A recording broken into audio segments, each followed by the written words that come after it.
ಐತಿಹಾಸಿಕ ಹಿನ್ನೆಲೆ ಹೊಂದಿರುವ ಹಾಗೆ ದೈವಿ ಶಕ್ತಿಯ ಕಾರಣಕ್ಕೆ ಅಪಾರ ಭಕ್ತರನ್ನ ಸೆಳೆಯುತ್ತಿರುವ ಶ್ರೀ ವೀರ ಬಾಬಾಜಿ ಹಾಗೂ ಉತ್ಸವವು ಸದ್ಭಕ್ತ ಮಂಡಳಿ ಹಾಗೂ ಸ್ನೇಹ ಬಳಗದ ಸದಸ್ಯರ ಮುಂದಾಳತ್ವದಲ್ಲಿ ಸೋಮವಾರ ಅತ್ಯಂತ ಸಂಭ್ರಮ ಮತ್ತು ಸಡಗರದಿಂದ ನೆರವೇರುವ ಮೂಲಕ ಸಹಸ್ರಾರು ಭಕ್ತರ ಮೆಚ್ಚುಗೆಗೆ ಪಾತ್ರವಾಯಿತು. ಹೌದು, ವಾಣಿಜ್ಯ ನಗರಿ ಹುಬ್ಬಳ್ಳಿಯ ವಿದ್ಯಾನಗರದಲ್ಲಿರುವ ಕಾಳಿದಾಸ ನಗರದ ಸೋಮವಾರ ಹಬ್ಬದ ವಾತಾವರಣ ಕಂಡುಬಂದು ಇತಿಹಾಸ ಪ್ರಸಿದ್ಧ ಹಾಗೂ ಅತ್ಯಂತ ದೈವಿ ಶಕ್ತಿ ಹೊಂದಿರುವ ಈ ದೇಗುಲದ ಜಾತ್ರಾ ಮಹೋತ್ಸವದ ಹಿನ್ನೆಲೆ ಈ ದೃಶ್ಯಗಳು ಕಂಡುಬಂದವು.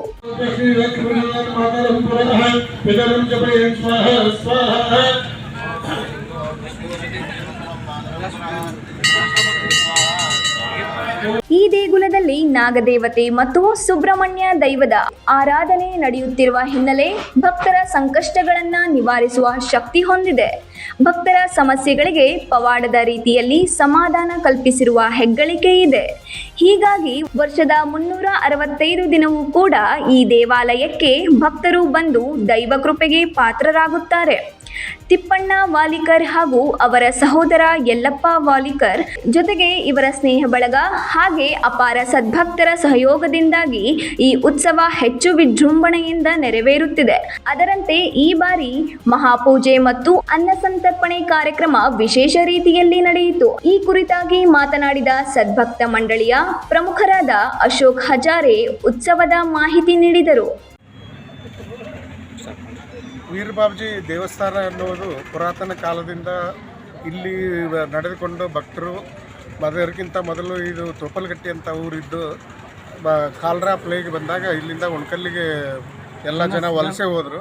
ಹಾಗೆ ಇಲ್ಲಿ ಇರುವಂಥ ದೇವಸ್ಥಾನ ಮೂರ್ತಿಯನ್ನು ಉಣ್ಕಲ್ಲಲ್ಲಿ ಒಯ್ದು ಪ್ರತಿಷ್ಠಾಪನೆ ಮಾಡಿ ಅಲ್ಲಿ ನಡೆದುಕೊಂಡು ಬರ್ತಾ ಇದ್ದಾರೆ. ಮತ್ತು ಈಗ ಇಲ್ಲಿ ನಾವು ನಡ್ಕೊಳ್ತಾ ಇದ್ದೀವಿ.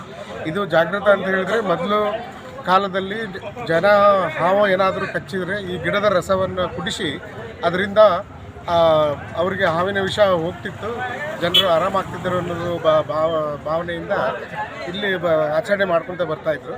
ಇತ್ತಿತ್ತಲಾಗ ಸ್ವಲ್ಪ ನಾವು ತಲೆಮಾರಿನವರು ಕಡಿಮೆ ಪೂಜೆ ಪುರಸ್ಕಾರಗಳನ್ನು ಬಿಟ್ಟಿದ್ದರಿಂದ ಆಗಿರಲಿಲ್ಲ. ಲಾಸ್ಟ್ ಒಂದು 10 ವರ್ಷದಿಂದ ತಿಪ್ಪಣ್ಣ ವಾಲಿಕರು ಮತ್ತು ಅವರ ಅಣ್ಣರಂತ ಯಲ್ಲಪ್ಪ ವಾಲಿಕರ್ ಅವರು ಇದನ್ನು ಗೆಳೆಯರ ಬಳಗ ಎಲ್ಲ ಬೆಳೆಸ್ಕೊಂಡು ಹೋಗ್ತಾ ಇದ್ದೀವಿ. ಇದು ದೇವಸ್ಥಾನ ನಾಗದೇವತೆ ಸುಬ್ರಹ್ಮಣ್ಯ ದೇವಸ್ಥಾನ ಅಂತ ಹೇಳ್ಬೋದು ನಾವು.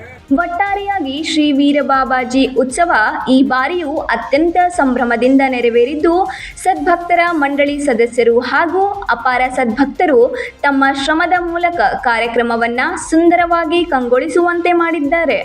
ಅಲ್ಲದೆ ಸಂಜೆಯ ವೇಳೆಗೆ ಹರಿದು ಬಂದ ಅಪಾರ ಭಕ್ತ ಸಾಗರ ಶ್ರದ್ಧಾ ಭಕ್ತಿಯಿಂದ ದರ್ಶನ ಭಾಗ್ಯ ಪಡೆದು ದೈವ ಕೃಪೆಗೆ ಪಾತ್ರರಾದರು. 9 ಲೈವ್ ನ್ಯೂಸ್ ಹುಬ್ಬಳ್ಳಿ.